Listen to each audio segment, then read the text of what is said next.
ബസ്സുകളിലെ അടക്കം എയർ ഹോണുകൾക്കെതിരെ കടുത്ത നടപടിയുമായി ഗതാഗത മന്ത്രി KB ഗണേഷ് കുമാർ. എയർ ഹോണുകൾ പിടിച്ചെടുക്കുന്നതിനായി സ്പെഷ്യൽ ഡ്രൈവ് നടത്തുവാൻ നിർദ്ദേശം നൽകി. പിടിച്ചെടുക്കുന്ന എയർ ഹോണുകൾ മാധ്യമങ്ങൾക്ക് മുന്നിൽ പ്രദർശിപ്പിക്കണം.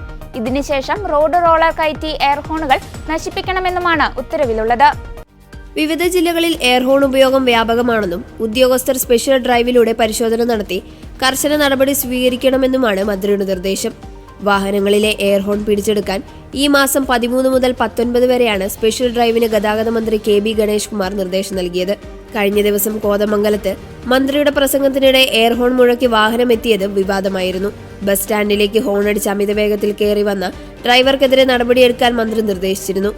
ബസ്സുകളുടെ പെർമിറ്റ് റദ്ദാക്കുകയും ഡ്രൈവർമാരുടെ ലൈസൻസ് സസ്പെൻഡ് ചെയ്യുകയും ചെയ്തു. ഈ സംഭവത്തിന് പിന്നാലെയാണ് എയർ ഹോണിൽ കടുത്ത നടപടിയുമായി ഗണേഷ് കുമാർ മുന്നോട്ടു പോകുന്നത്. മോട്ടോർ വാഹന വകുപ്പാണ് പരിശോധന നടത്തുന്നത്. പിടിച്ചെടുക്കുന്ന എയർ ഹോണുകളുടെ കണക്കുകൾ നൽകണമെന്നും നിർദ്ദേശമുണ്ട്. അതേസമയം പറശ്ശിനിക്കടവിൽ മാർച്ച് മാസത്തോടെ 120 പേർക്ക് സഞ്ചരിക്കാവുന്ന അത്യാധുനിക ടൂറിസ്റ്റ് AC ബോട്ട് എത്തിക്കുമെന്ന് മന്ത്രി ഗണേഷ് കുമാർ പറഞ്ഞു. സംസ്ഥാനത്തെ പ്രധാന തീർത്ഥാടന കേന്ദ്രങ്ങളിലൊന്നായ പറശ്ശിനിക്കടവിന്റെ വികസനത്തിനായി സർക്കാർ നടപ്പിലാക്കുന്ന വിവിധ പദ്ധതികളുടെ പ്രവൃത്തി ഉദ്ഘാടനവും 2 ബോട്ടുകളുടെ സർവീസ് ഉദ്ഘാടനവും നിർവഹിച്ച് സംസാരിക്കുകയായിരുന്നു മന്ത്രി. കുട്ടനാട് സഫാരി ക്രൂയിസ് മാതൃകയിൽ കവായി കായലിലും സർവീസ് ആരംഭിക്കുമെന്ന് മന്ത്രി പറഞ്ഞു. KSRTCയിൽ വൻ വികസനമാണ് ഇപ്പോൾ നടന്നുകൊണ്ടിരിക്കുന്നതെന്നും സംസ്ഥാനത്തെ പ്രധാന KSRTC ബസ് സ്റ്റേഷനുകളെ വിമാനത്താവളങ്ങളുടെ നിലവാരത്തിലേക്ക് ഉയർത്തുമെന്നും മന്ത്രി കൂട്ടിച്ചേർത്തു.